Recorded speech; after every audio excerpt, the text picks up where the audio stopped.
Gather round, dads, it's time for a tale. Hand me a book and a warm pint of ale. Let's discuss writing and the literary gods with Dan Roberts on the Dadlit Pod. Welcome to the Dadlit Pod, the literary podcast for people who do not see any reason to remake perfectly good movies. Today I'm joined by Mark Gottlieb. Mark is Senior Vice President and Literary Agent at Trident Media Group. He is one of the most accomplished and sought after representatives in contemporary publishing. At Trident Media Group, Mark has built an impressive track record of securing major book deals, landing his clients on the New York Times bestseller list, and guiding authors across genres towards long term literary success. Known for his keen editorial eye, unmatched negotiating skills, and deep industry connections, Mark Gottlieb combines business acumen with a genuine passion for storytelling. His leadership at Trident has positioned him as a driving force in shaping careers and bringing extraordinary voices to leaders worldwide. And he is also the first literary agent to appear on the Dadlit Pod. So we'll send you a certificate for that. you I'm can gonna get it you can framed. you can get it framed and have it on the wall in the office. Oh, thank you. This is so nice of you to have me on the show, and thank you for the very kind introduction too. Yes, absolutely. Thank you for being willing to come on. I think a lot of authors, particularly who are interested in the publishing industry, are very intrigued by what exactly it is a literary agent does. Uh, and and it almost appears that there's kind of a black box where all the query emails go to. So, what what does a literary agent do? Let's just start there because I'm Sure. intrigued. I'm intrigued. Sure. Well, with some people, let's call them just ordinary pedestrians, or maybe they're readers, but they don't know, how the book got there on the table at Barnes and Noble. Um, they hear literary agent and they've never heard that term before, and Hmm.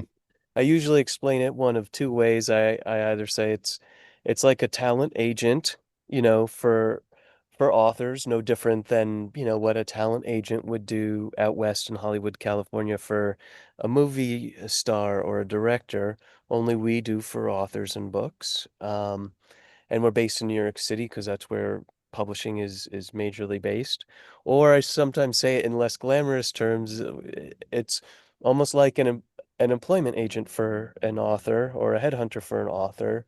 Um, we find work for authors. We help them get published and reach readers, through having a publisher and hopefully being able to make them into career authors, full-time, writers, basically. So, in the case where publishing houses require agents for submissions, what's the agent's role from the perspective of the publisher? What is the publisher seeing in the agent's action or the agent's knowledge or the agent's ability to do something? Well, Why do they structure it that way? I think there are a few reasons. Publishers Weekly magazine, they're a trade publication. They're like over 100 years old or something like that. They cover the publishing industry. They publish an almanac every however many years, and they asked me to write the chapter for them on literary agents. They asked a similar question, and I said in the chapter that literary agents are like the on-ramp to the superhighway of book publishing, because for publishers, dealing with an author, they don't always want an author who's completely wet behind the ears. They Hmm. want them to be working with someone who knows the ins and outs of a publishing house, can help smooth out the process, things like that.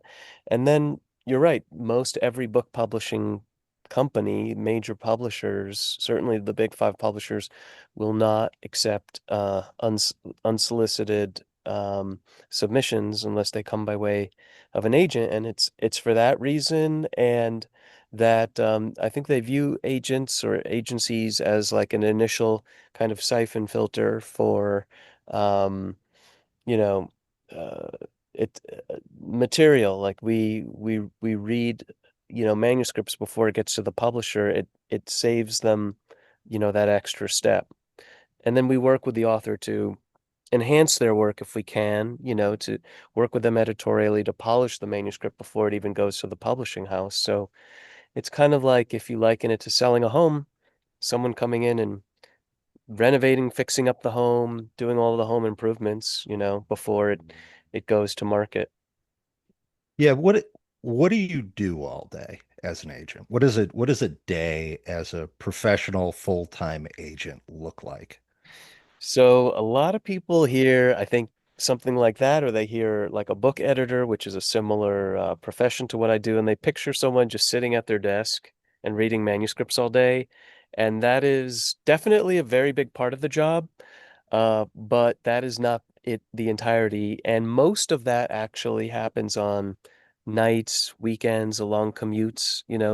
When you're in an office, the phone is ringing. People are walking your office asking you questions. There's all emails are coming in. There's all kinds of distractions. So it's it's very, very hard to read at work. But what we do in the basic sense is yes, we read and evaluate material. If it's promising, we reach out to the author and we offer them representation.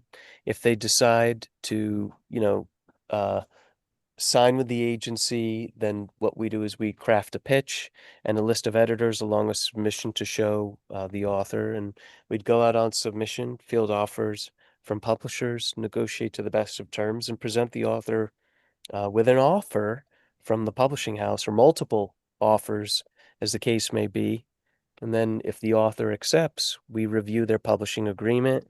We make sure everything's good. And it usually is because we get the best things in the publishing industry, given not just the clout of the agency, but the fact that our business really goes to the bottom line of all these publishing houses. So they get a really good contract. And anyway, they'd sign off, publisher signs off, and then the publisher pays a book advance, like a very large lump sum of money for the chance to publish the book. Um, I say large lump sum of money because, it's sometimes years out of someone's life to write a book. And so publishers sometimes will equate the book advance with that.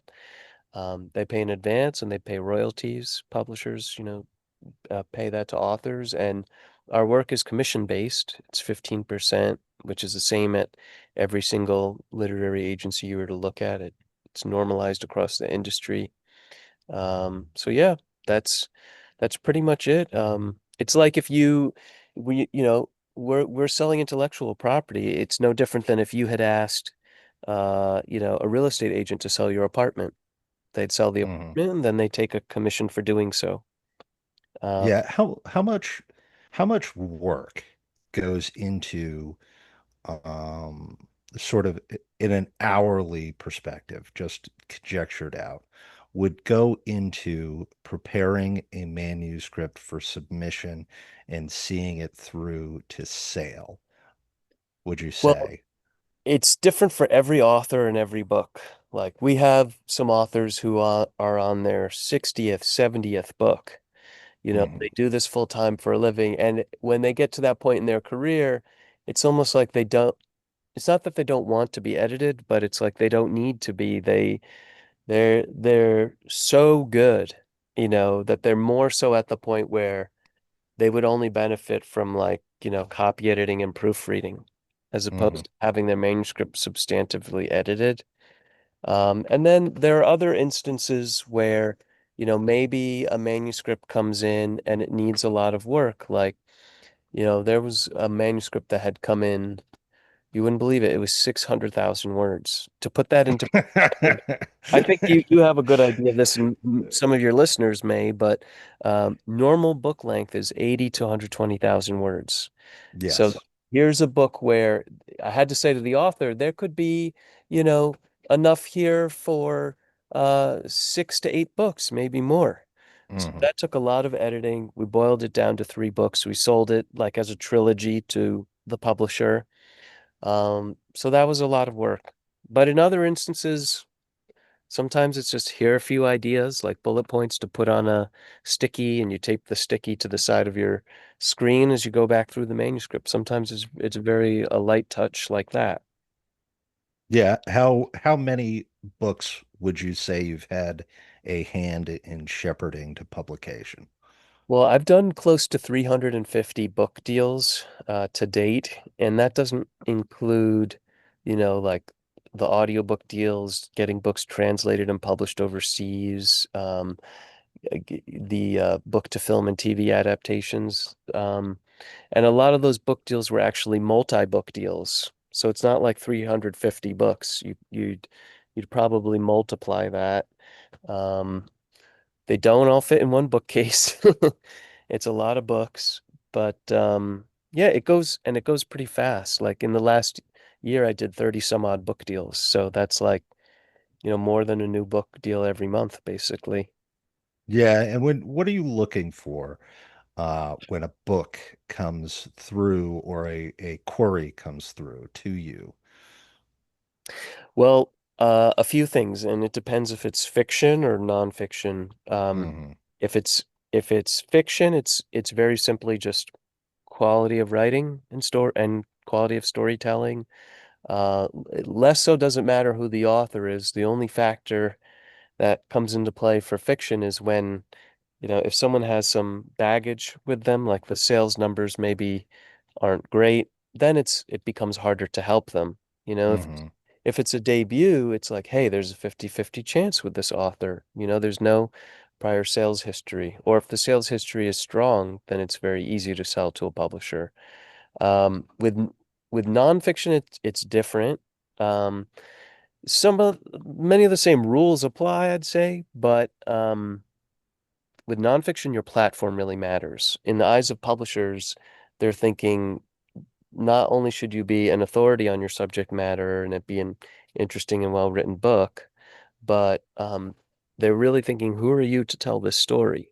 How big is your platform? How big is your audience? So they'll look at things like social media numbers, how big their newsletter subscriber base is. Do they do speaking events or speaking engagements, throughout the country, throughout the year? They factor all this stuff in because they want the audience to be baked in. Uh, Hmm. it's probably because nonfiction tends to sell in smaller numbers than fiction, so they almost require that the audience already be there for the book.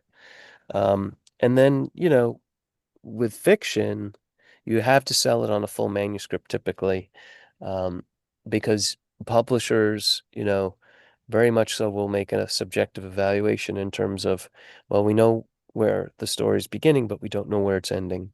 In the case of nonfiction, they get the general idea, and it's more so idea driven the way nonfiction is sold. So nonfiction can be sold on like a couple sample chapters coupled with a book proposal, which is nice in a way because if one idea doesn't work, you just come up with two new sample chapters Yes. and you tweak the proposal toward a new idea. Hmm. You can kind of churn through ideas in nonfiction in that way, whereas fiction is tough because you got to put all the cards on the table. Yeah. Hmm.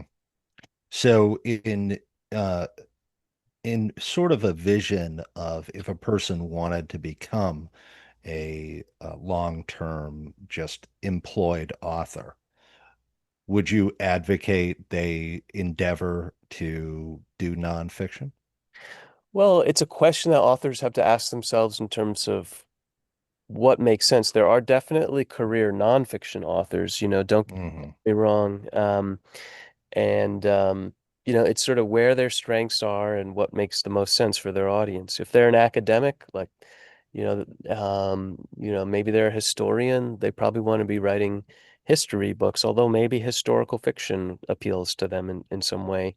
There are lots of different factors, but I would say to any author starting out, like, don't quit your day job right away. Like it takes sort of a while to sort of build up that Yeah.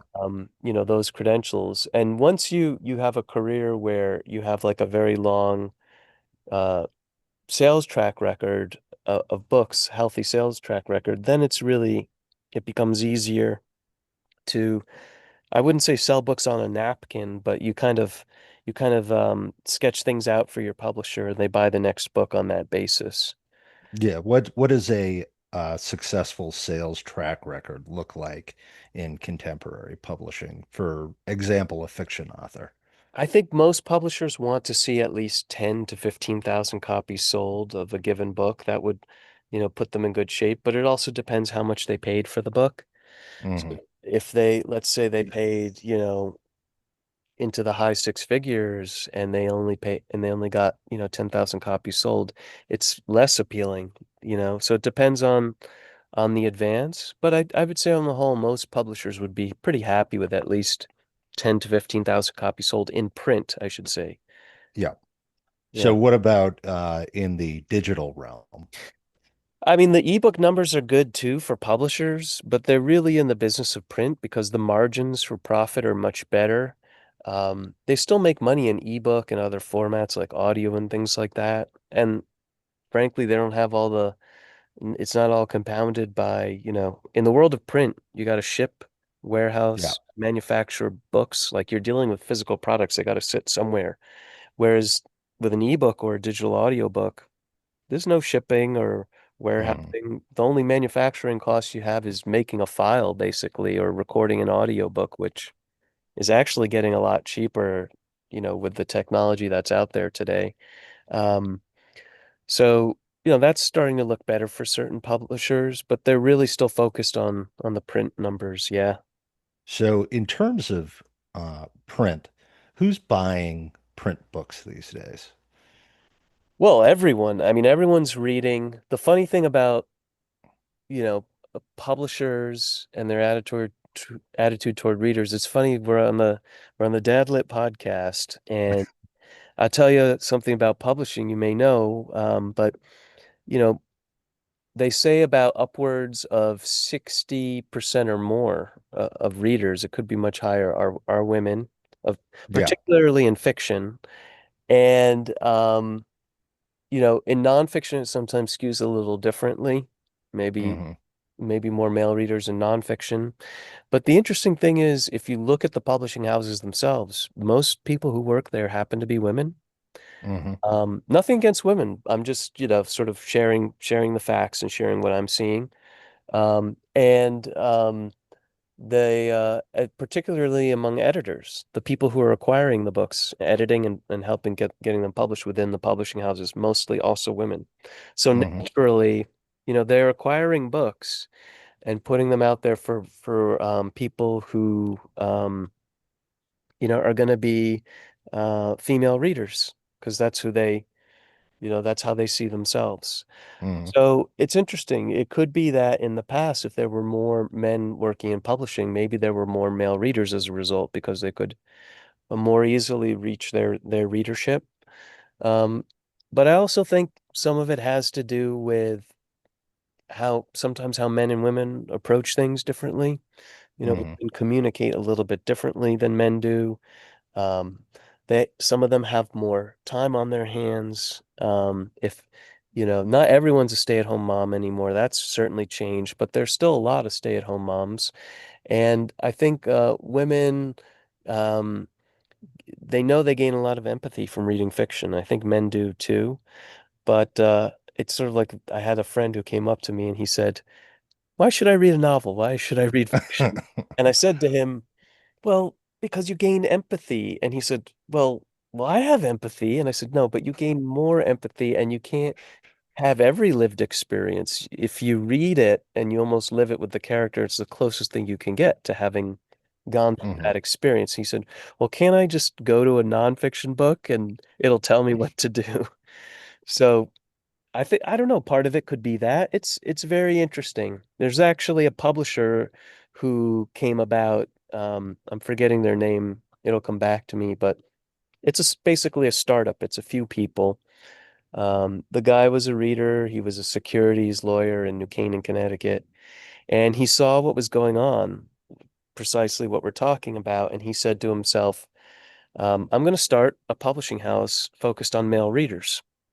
And he introduced himself to me, told me this. I said, "You're going to catch a lot of flack for this." And he said, "I know." I said, "But I guess there's no such thing as bad publicity in this case. You're just, you'll get a mix of attention, the wanted attention and unwanted attention. And I said, but by the same token, there are publishers that specialize in women's fiction and romance. They're just Yeah. really publishers devoted to, I don't know what you would call it. I mean, the podcast calls it, dad lit.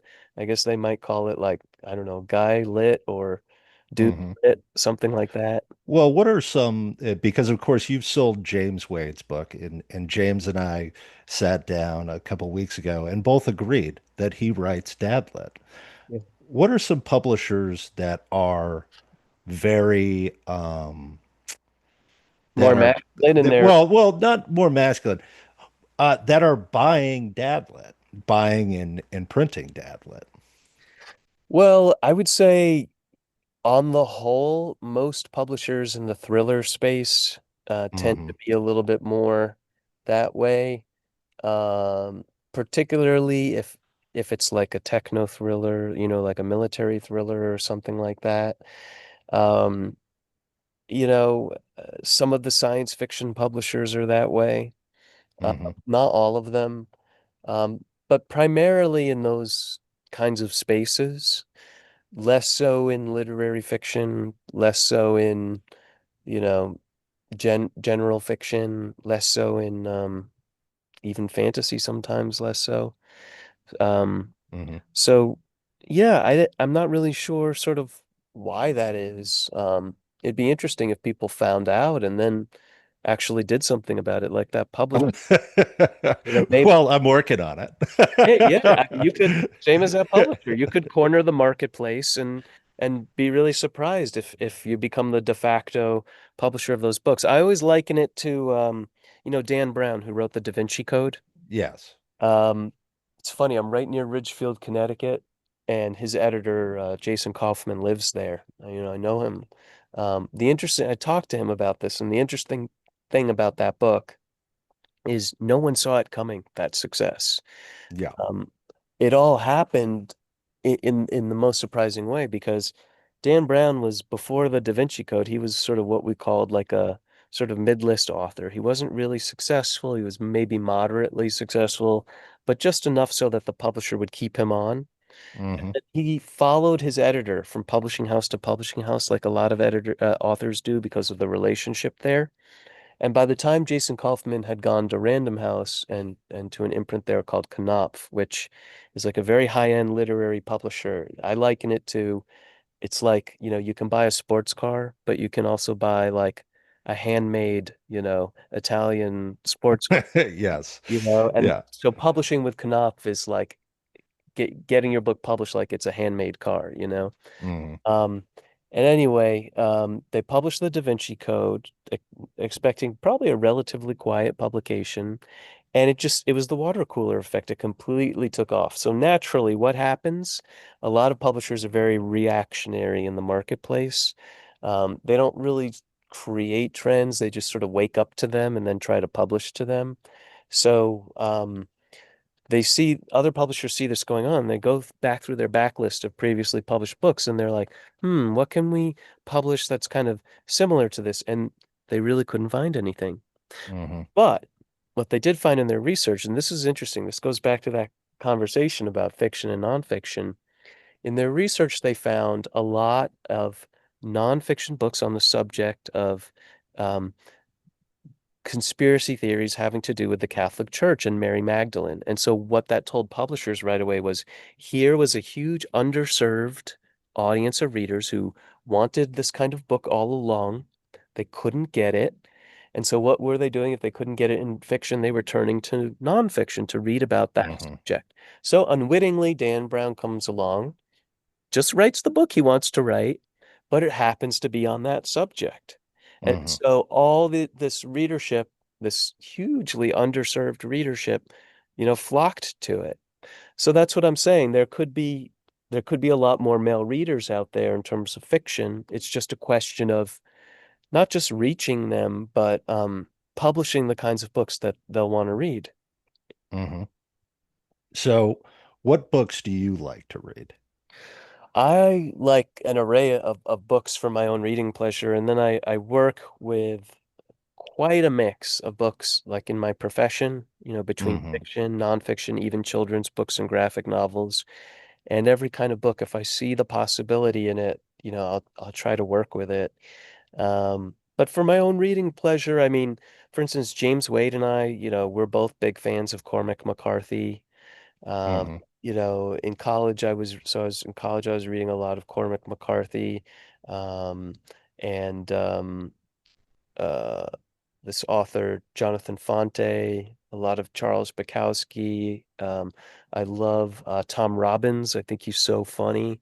I read like a blurb about one of his books. They called him a verbal breakdancer, and I feel like it's so true. Um, you know, but a lot of these writers are actually most of them are not living anymore, and if they are, they're in their health is not in a condition where they can be writing. Yeah. Yeah. So who from the contemporary uh, author roster are do you find yourself reading? Ooh, that's a good question. Um, because for my own pleasure, most of what I find that I'm reading is, you know, classics. I love literary graphic novels, so I read a lot of Charles Burns and Daniel Clowes, and they have a lot of books with publishers like Fantagraphics and Drawn and Quarterly and Pantheon. They sort of they write these sort of literary graphic novels. I wouldn't say they're like superhero graphic novels per se. Hmm. Um, Charles Burns did this graphic novel called Black Hole, which actually has become required reading in a lot of schools now.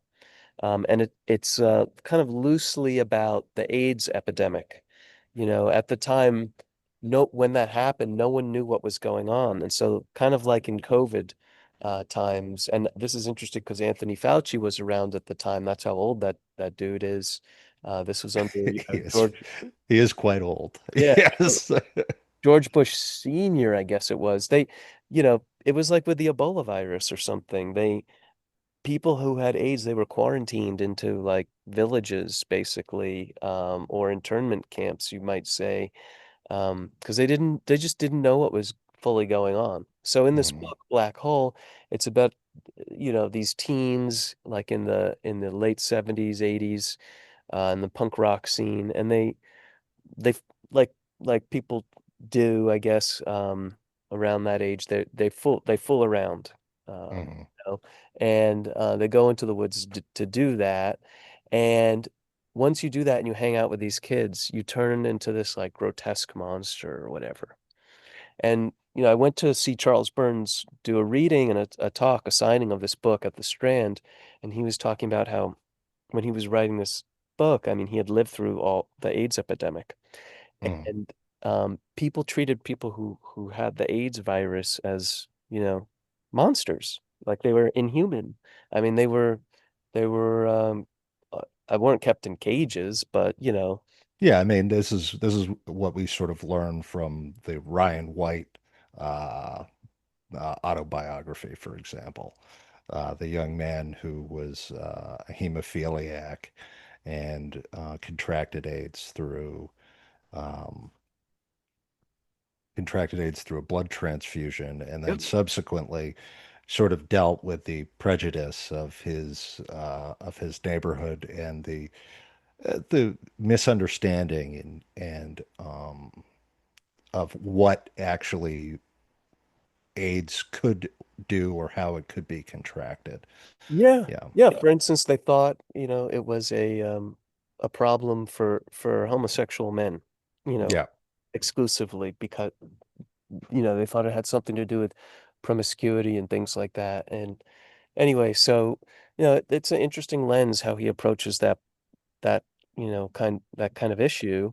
And his artwork is just incredible, very dark. Lots of work with negative space, almost like what Frank Miller does. And every time I read one of his books, I feel like it's a vibe, if that makes sense. It's just like Hmm. there's a certain feeling that goes along with it. There are some other contemporary writers who, I'm curious about, and I pick up their books, like I had met Ocean Vuong at it was at the Whiting Awards. One of my clients, Elwyn Cotman, has this collection of speculative kind of literary fiction called Weird Black Girls. He was up for this award. The Whiting Award is basically like an award for an early career writer, and it's a decent chunk of change. I think it's like a $20,000 prize. And Ocean Vuong had won in past years. And back then he was only writing poetry, and he turned to writing novels. Um, so sometimes I see what's going on in contemporary fiction that looks interesting to me, and I'll read it. Um, but I'm kind of stuck with the classics. I don't know. Well, I think this actually is a thing that many male readers find. I like to say that that men tend to find what they're looking for at used bookstores Hmm. versus new bookstores.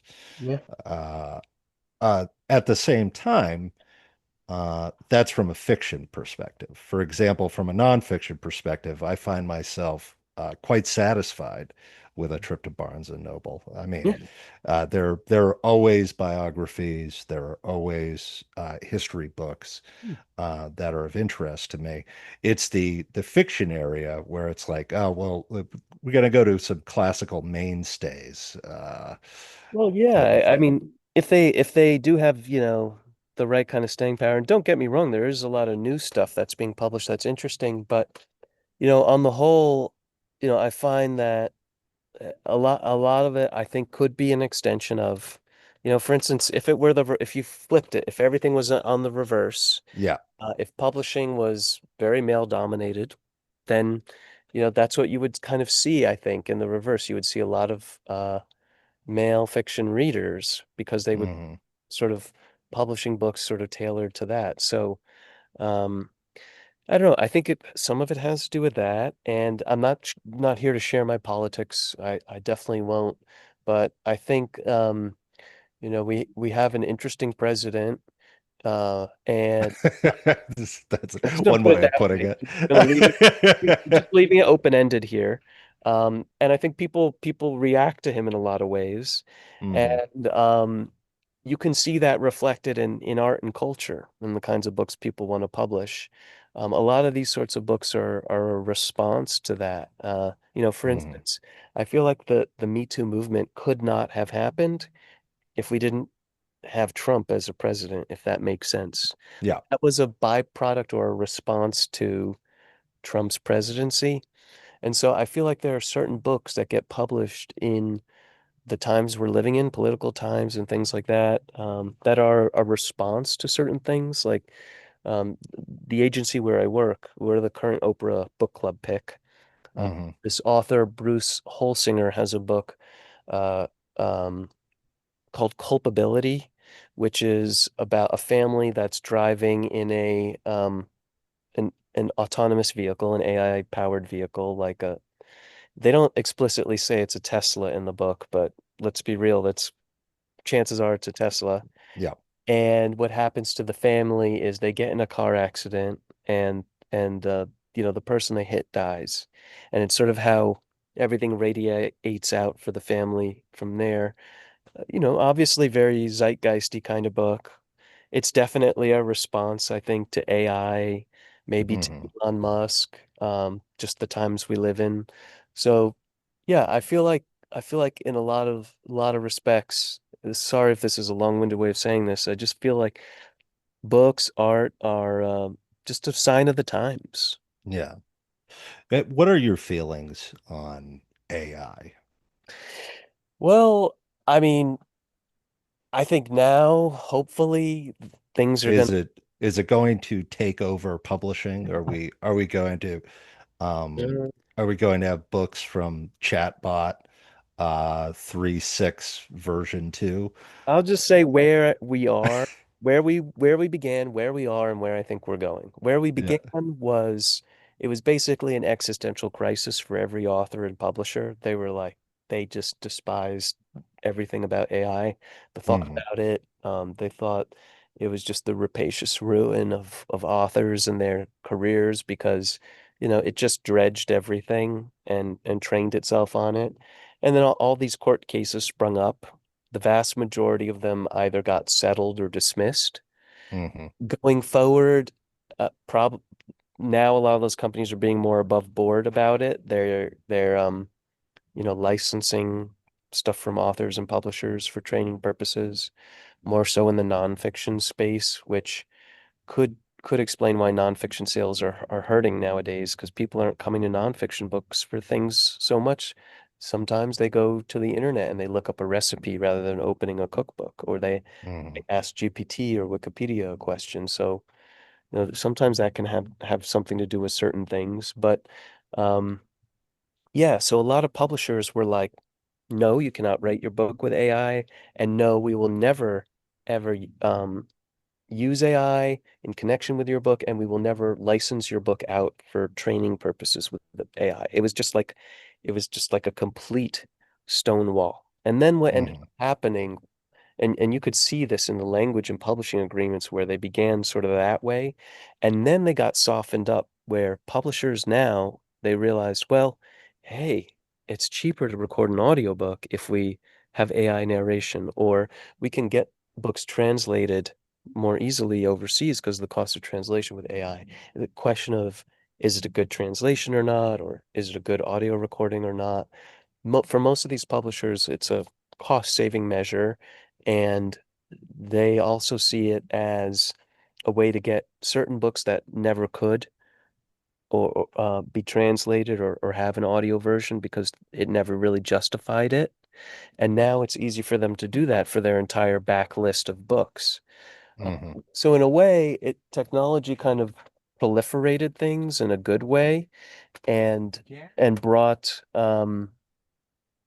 more things to the forefront. It would be like if a village of children in Africa all got their hands on, a Kindle, and suddenly they had the complete Shakespeare library in front of them because all that's in the public domain. So where things have gotten softened up around AI and publishers, they're using it for a lot of their own publishing processes, designing covers, Hmm. things like that. They still don't want authors using it. I'm sure a lot of authors do. Sometimes you can spot it. It's hard to, but I've heard of authors who use it for outlining purposes, who use it for writing a synopsis, but the technology is not there yet where it could Hmm. easily, write a book. There's like, it hallucinates or there's inconsistencies there. But I liken it to any kind of technology. Like the first video games looked like Pong or Pac-Man. Yeah. And now with the CGI, they look like something out of the movies. Like it's so real, you feel like you're there. So definitely that's where the technology, I think, will progress. It'll just keep Hmm. getting better and better. How people approach it, or will they ever be willing to accept it? I mean, I think even when the internet was invented, people were probably skeptical. I'm Yeah. sure when the car was invented, everyone who owned a horse was, skeptical. Um, and that's kind of the nature of technology and inventions.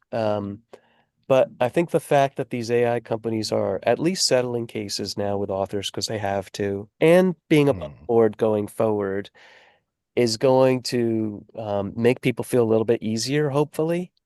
Um, on the whole, like officially on the record, uh, because authors still aren't pro AI, by the exact extension of that, our agency being aligned with authors, we can't be Yeah. pro AI just for that very reason. Um, but it could be possible in the future that maybe people approach it like film and digital photography. Like Hmm. digital photography ended up phasing out film photography to the extent that film photography is now you reserved for like high end high art photography. Um, and the technology just got better and better in digital, where now Hmm. it's ubiquitous. I mean, with our phones, we can take pictures, very, very high quality, pictures on our phones. So writers may someday, or with certain technologies, because AI is not a monolith, right? Not all AI is just Chat GPT. There are Hmm. different forms of AI and AI companies. I feel that they might approach AI differently in the future. They might see it as a tool for writing, like rather than editing photos in a dark room, editing, photos in a photo lab on a computer. Hmm. So we'll see. I don't know. I can't predict it. But I don't think it's a technology that's going away. I think it's here to stay, and it's sort of how people rise to the occasion or whatever. Hmm. I mean, my concern about it, well, I have a couple of concerns about it. Beyond the fact that there is an element of theft Mhm. underlying it. I mean, to basically sort of analyze and repeat other people's styles and things like that. Uh, but beyond that, I think the act of writing in and of itself makes people smarter Yes. and makes people think. Same with And reading. Yeah. yeah, the same with reading. And it seems very silly to me that one would abandon that part of the process because what then have you done, right? And I think what's probably going to end up happening is because authors don't make a lot of money as it is, Yeah. that the revelation that a person could make more money doing something else with an AI chatbot rather than rather than writing, that it's likely to suffer from that sort of element. But Yeah, I mean, I think it will all be varying extents. I'm sure there will be people who, for instance, okay, just to use the a photography comparison again, you know, yep. because I did a lot of photography in college. I ran the dark room, all that. I minored in it. I used to take photos on a film camera and then I would scan in my negatives to the computer Hmm. and edit them digitally. Because I could do things in the photo lab and alter them in certain ways on the computer lab that I couldn't do in a dark room.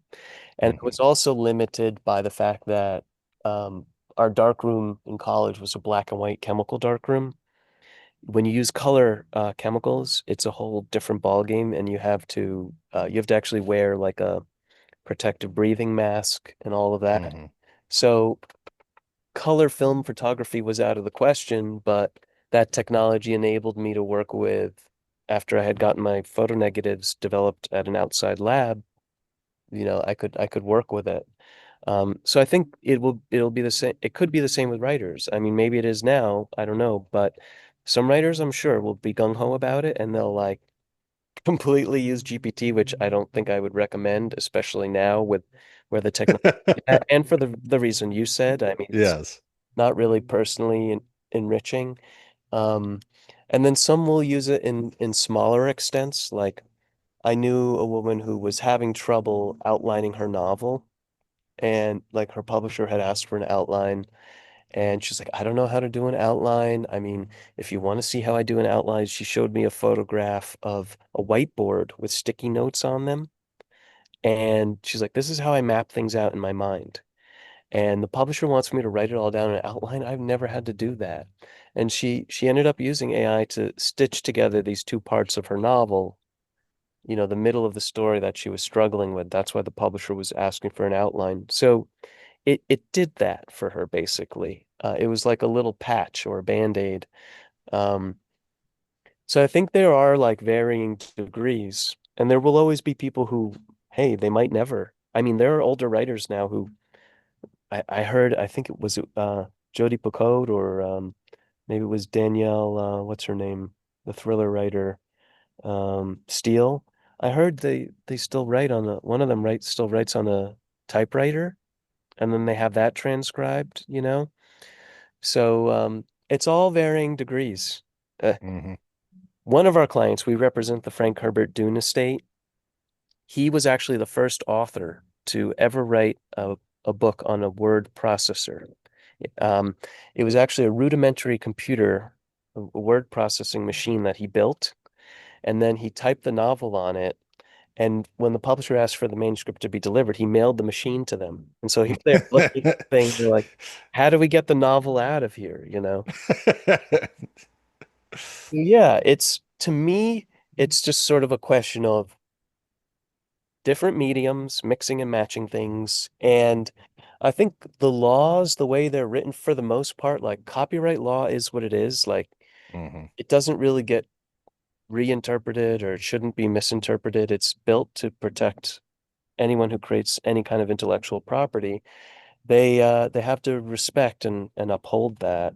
I hope authors get a good deal from it and that it's just better for them in the future. It would be terrible if it's a technology that like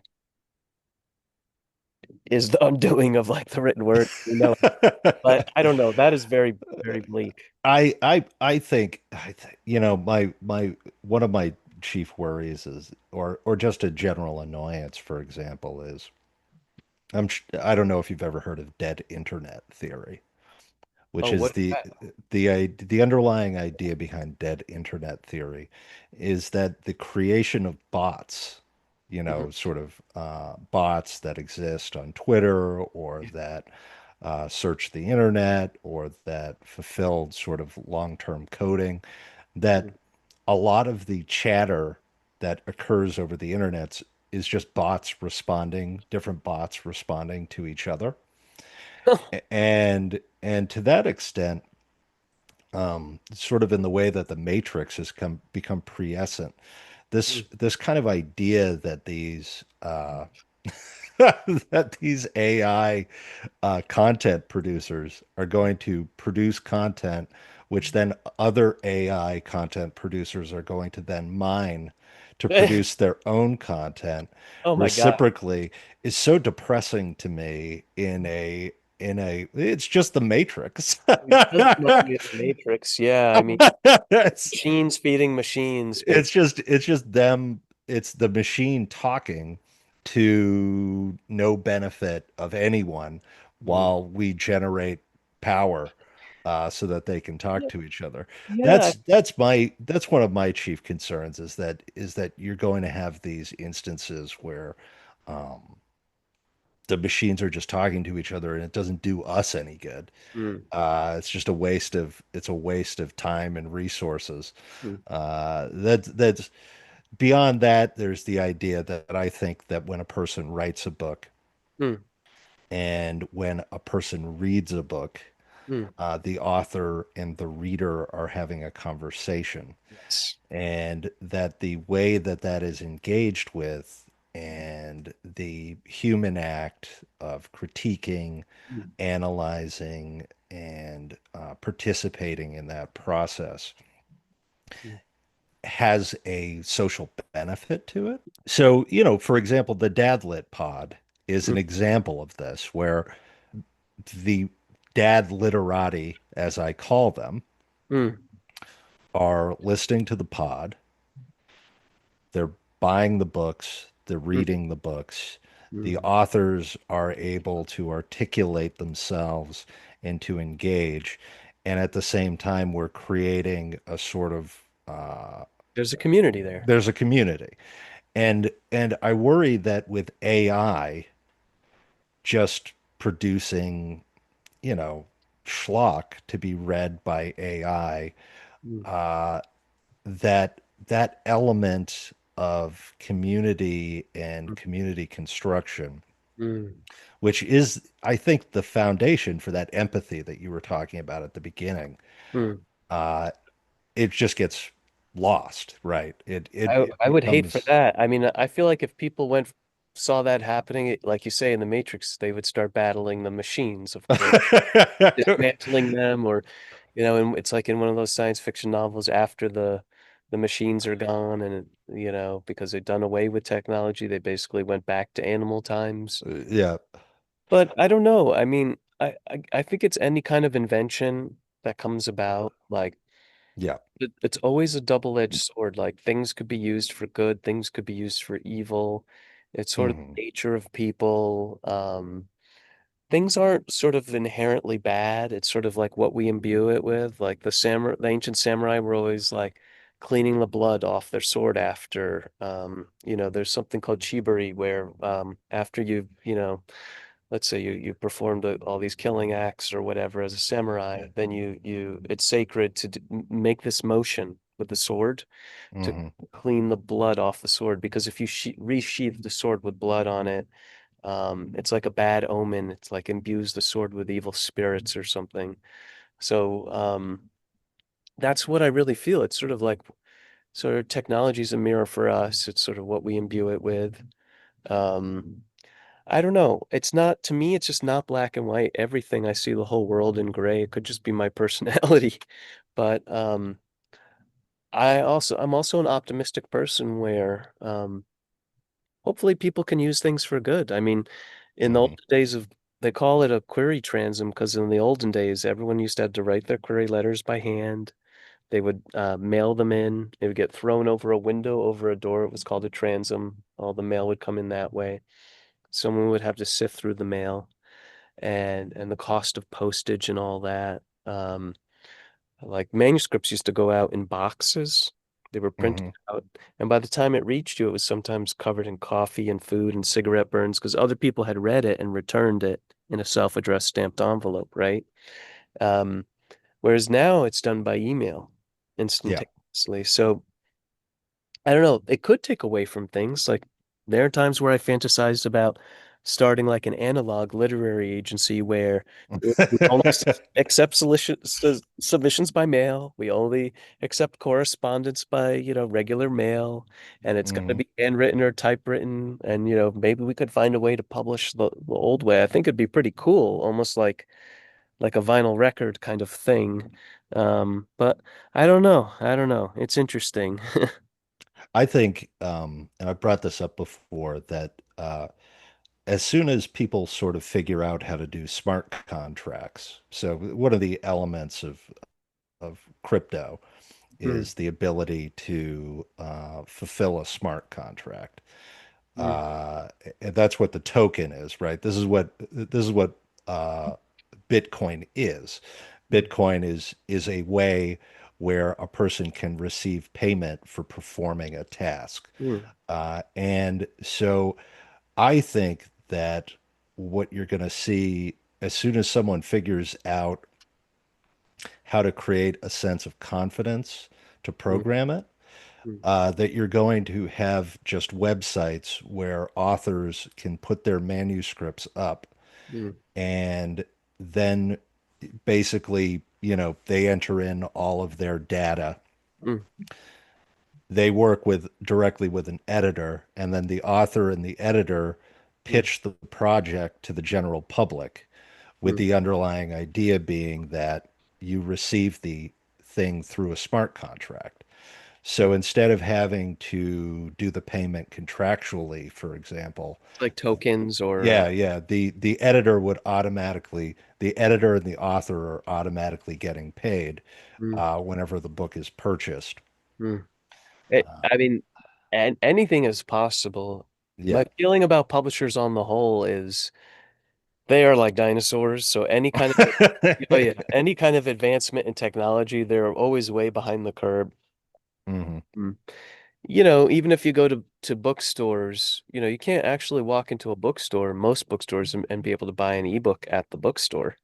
Yeah. For a very long time, even when ebooks had come about, publishers weren't able to uh, create their own ebook stores on their websites. Like you couldn't go to Penguin Random House basically and, buy an ebook.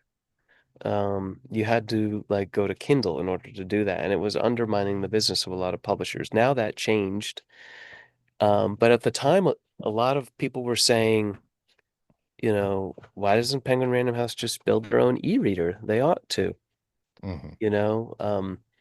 So I think even with these changes, I don't know. If we live to see them, we'll be really old, even though they should have come about sooner.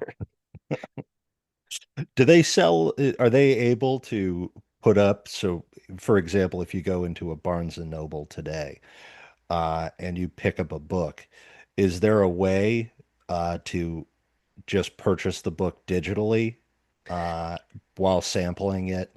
That's a or good question. looking at it. They may have It, that with their Nook, their e-reader. hmm I know there's a probably know this website that came about called bookshop.org.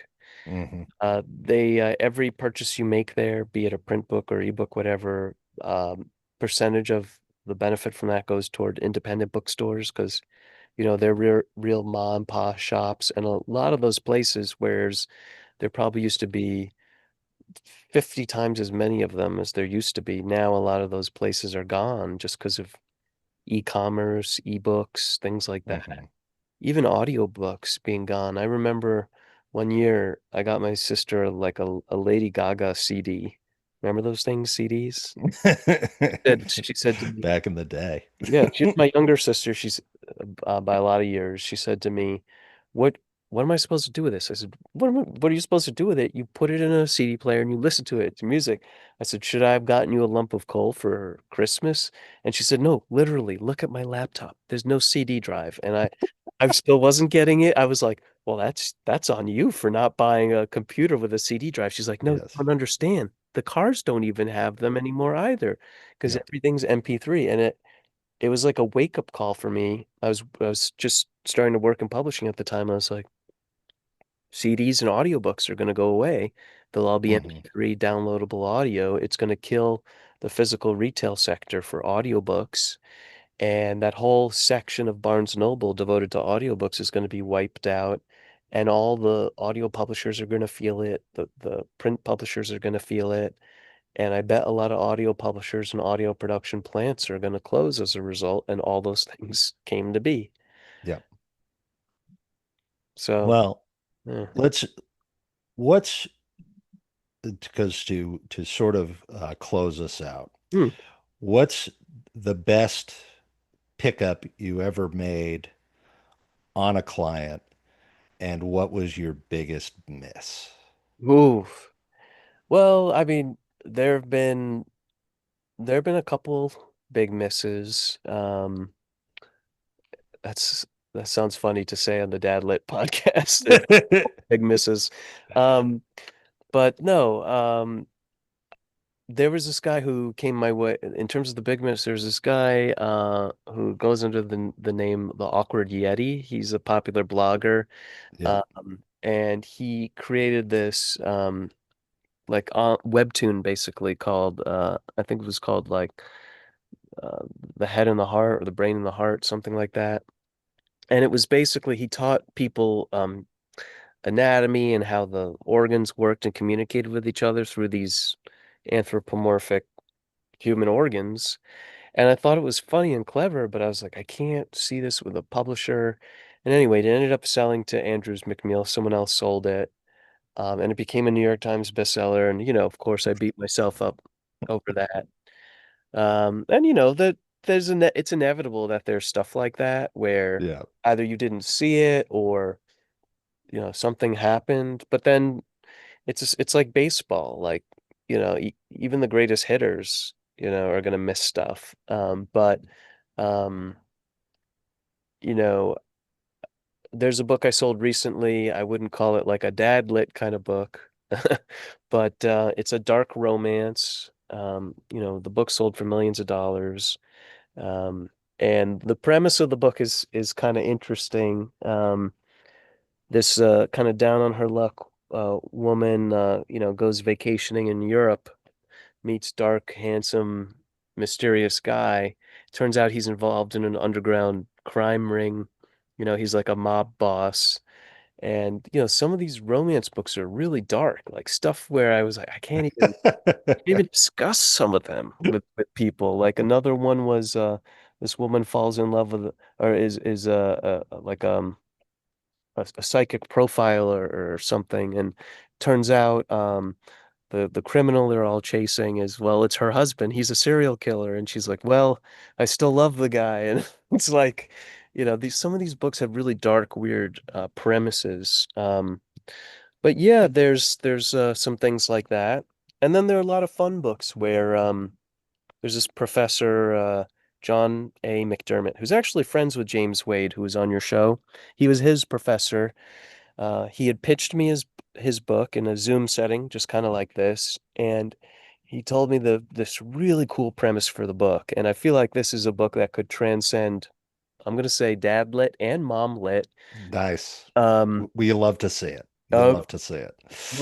yeah, the idea behind the book was that Alfred Hitchcock, a Hmm. true story. This is like the marriage of fiction and nonfiction. In honor of the movie Psycho, he rented out an old Victorian mansion in Manhattan and hosted a lavish party. He invited all these actors who were in his movies, like Grace Jones and others, or forgetting her name. Anyway, um, uh, and Time Magazine covered the event. Like you can read it in the Time Magazine archives. And this mansion is still there today. It used to be in the author's family. It belonged to like a great aunt of his or something, so he knew the house inside and out. And what Alfred Hitchcock did, which he thought would be kitschy for the party, was he hired a lot of professional actors to play like ghosts at the party, basically. But what happens in the novel is real ghosts show up at the party and Hmm. easily discernible from the actors and the guests. So it's called The Last Spirits of Manhattan. Atria Books, part of Simon and Schuster, is publishing it. It's his debut novel. The editor who bought it is Frederick Bachman's editor, and he publishes Janet Ivanovich, a lot of big names. So we were like shocked and surprised when he bought the book. And so I do think there are books like that where they're appealing to both audiences. So yeah, we'll see how that one goes. I hope it's a big one. I hope so too. Well, Mark, thank you. If you have anything you'd like to plug before we sign off. I guess if people want, if they're interested in working together, our website, it's tridentmediagroup.com. I'm online, my LinkedIn, my Twitter, I'm on Facebook, Instagram, my work as a literary agent and the agency itself. So yeah, those are, I'd say the website, tridentmediagroup.com. Those are some of the places where people can find us. Mhm. Well, thank you again for coming on and giving us some insight into what I think is one of the more intriguing areas of publishing. Thank you. And thank you for what you do for authors and books. Oh, thank you. Our time together has come to an end. It's time to return to your wife, kids, and friends. It's time to pick up those books you forgot while you wait for the next Dad Lit Pod.